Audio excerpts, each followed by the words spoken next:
बरं त्या काय नटाचं नाव त्या 12th फेलच्या विक्रांत मासी. मेसी. ह्या विक्रांत मासीने आधी पण सिनेमे केले. त्याला म्हणजे आता परत तो सिनेमा चालला, विक्रांत मासीने समजू नये तो माझ्यासाठी चालला. विक्रांत मासीने अप्रतिम काम केलं. कारण विक्रांत मासीचा त्याच्यानंतर आत्ता आलेला आंखों की गुस्ताखिया हा कोणीच पाहिलं नाही.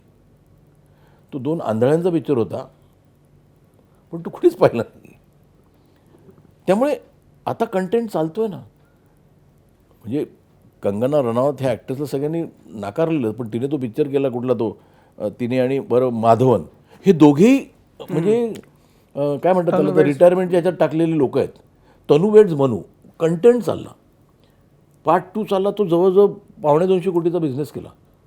आज तो बधाई हो नावाचा पिक्चर, हिरो कोण गजराज राव आणि नीना गुप्ता, 160 कोटीचा बिझनेस केला.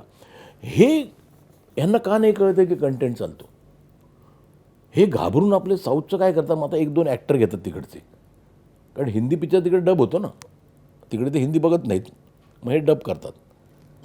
पण ते तिकडचे ॲक्टर घेऊन ते बघत नाहीत. ते म्हणतात आमच्या ॲक्टरला आम्ही बघू नये ते आमच्या भाषेत. तो हा जो माझा ॲक्टर जर का तिकडे उद्या समजा एक चांगला मराठी पिक्चर बनला इथे, तो तमिळ तेलुगूमध्ये डब केला तरी ते बघतील.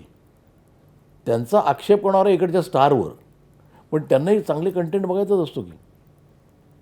तर ते आज मला सचिन खेडेकरचा पिक्चर लखनौमध्ये रिलीज झाला पाहिजे. म्हणजे मी एक सचिन खेडेकर नाव घेतो, आपल्याकडे खूप चांगले ॲक्टर आहेत. म्हणजे भरत जाधवचा तो पिक्चर पाहिला मी, आता थांबायचं नाही. म्हणजे किती सेन्सिटिव्ह ॲक्टर आहे भरत.